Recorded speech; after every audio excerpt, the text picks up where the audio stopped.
শ্রীমদ্ ভাগবত গীতা গীতা পঞ্চদশ অধ্যায় পুরুষোত্তম যুগ শ্লোক সংখ্যা 12তম ও 13তম। শ্রীকৃষ্ণ বলছেন, আমি সূর্যের তেজের দ্বারা সমগ্র বিশ্বকে আলোকিত করি। চাঁদের আলো, সূর্যের তেজ ও অগ্নির তেজ আমার থেকেই উৎপন্ন হয়। যদাদিত্যগত্যং তেজ জগদ ভাসয়েত অখিলম যচ্চন্দ্রমসি যচ্চাগ্নো তত্তেজ বিদ্ধি মামকম।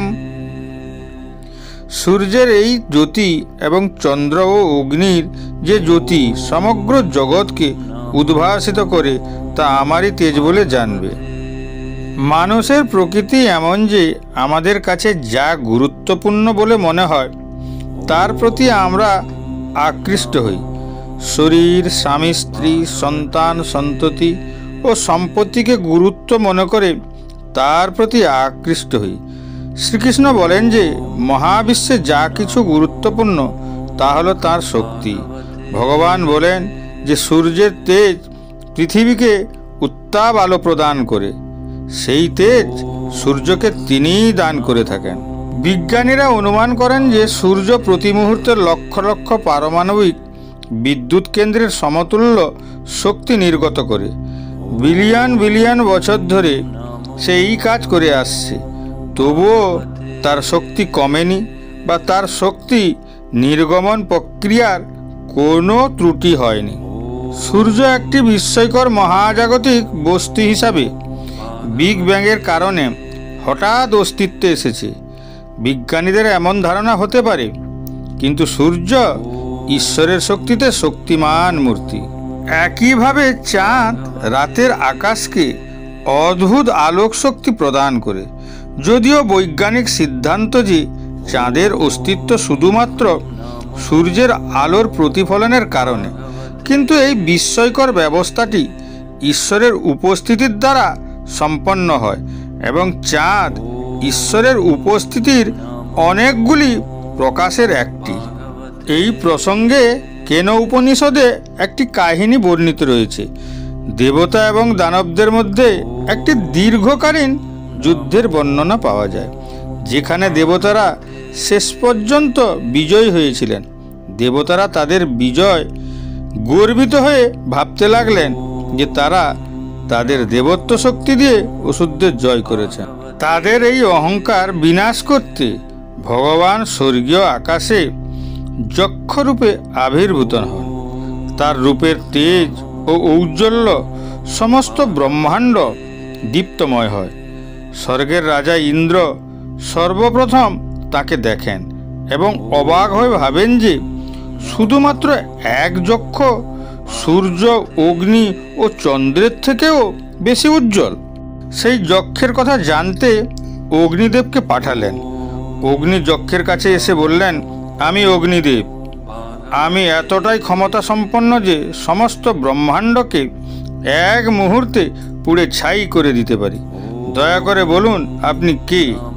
যক্ষরূপী ভগবান বললেন, তোমার এতটাই ক্ষমতা? ভগবান অগ্নির সামনে ঘাসের এক খণ্ড রেখে বললেন, দয়া করে এটি পুড়িয়ে দেখাও। তাকে দেখে অগ্নিদেব হাসতে লাগলেন। এই ছোট্ট ঘাসের খণ্ড দিয়ে আমার শক্তি পরীক্ষা করবে? অতঃপর সেই ঘাসের খণ্ডকে পোড়াতে এগিয়ে যাওয়ার সাথে সাথেই ঈশ্বর তার মধ্যে থাকা শক্তির উৎস কেড়ে নেন। ঘাস পোড়ানো দূরের কথা, তেজহীন অগ্নিদেব ঠান্ডায় কাঁপতে লাগলেন। ব্যর্থতায় লজ্জিত হয়ে অগ্নিদেব ইন্দ্রের কাছে ফিরে আসেন। তখন ইন্দ্র বায়ুদেবতাকে যক্ষের বাস্তবতা জানার জন্য পাঠালেন। বায়ুদেবতা সেখানে গিয়ে ঘোষণা করলেন, আমি বায়ু দেবতা এবং সারা পৃথিবীকে এক মুহূর্তে উল্টে দিতে পারি। এখন বলুন আপনি কে?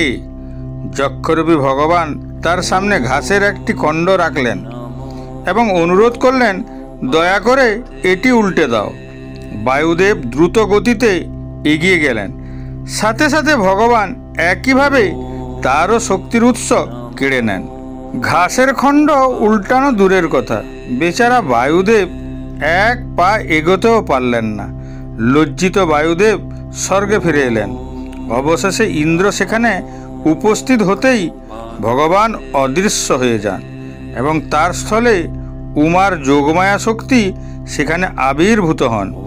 ইন্দ্র উমাকে সেই যক্ষ সম্পর্কে জিজ্ঞাসা করলে তিনি উত্তর দেন যে তিনি আপনার পরম ব্রহ্ম ভগবান শ্রীহরি, যার ক্ষমতায় স্বর্গের সমস্ত দেবতারা ক্ষমতাবান হয়ে থাকেন। অসুর বিজয়ের পর আপনি অত্যন্ত অহংকারী হয়েছিলেন, তাই তিনি আপনার অহংকার বিনাশ করতে এসেছিলেন। তিনি সর্বশক্তিমান, তার শক্তিতে সমগ্র বিশ্ব ব্রহ্মাণ্ড শক্তি লাভ করে। গামাবিশ্ব চ ভূতানি ধারয়াম্যহ মোজসা পুষ্ণামি চৌষধি সর্বা সমভূত্বা রসাত্মক। আমি পৃথিবীতে প্রবিষ্ট হয়ে আমার শক্তির দ্বারা সমস্ত জীবদের ধারণ করি এবং রসাত্মক চন্দ্ররূপে ধান, যব আদি ঔষধি পুষ্ট করি। গাম শব্দের অর্থ পৃথিবী এবং ওজসা শব্দের অর্থ শক্তি।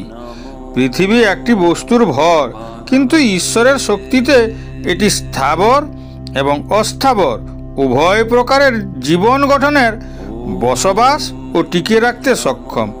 যেমন ছোটবেলা থেকে আমাদের সবারই কৌতূহল, সমুদ্রের জল লবণাক্ত কেন? সমুদ্রের জল লবণাক্ত না হলে রোগবালাই প্রচুর পরিমাণে ছড়িয়ে পড়ত এবং জলজ প্রাণীরা তাতে টিকে থাকতে পারত না।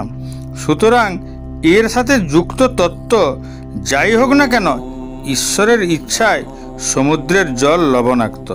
সবই ঈশ্বরের শক্তি, যা পৃথিবীতে বিদ্যমান জীবন ধারণের জন্য সমস্ত উপযোগী পদার্থ তার দ্বারাই সৃষ্ট। উপরন্তু চন্দ্রলোক, যার মধ্যে ঐশ্বরিক অমৃতের গুণ রয়েছে, তা সমস্ত গাছপালা যেমন ভেষজ, শাকসবজি, ফল এবং শস্যকে পুষ্ট করে। তিনি চাঁদের আলোকে শক্তি প্রদান করে আমাদের মধ্যে পুষ্টিকর পদার্থ প্রদান করেন।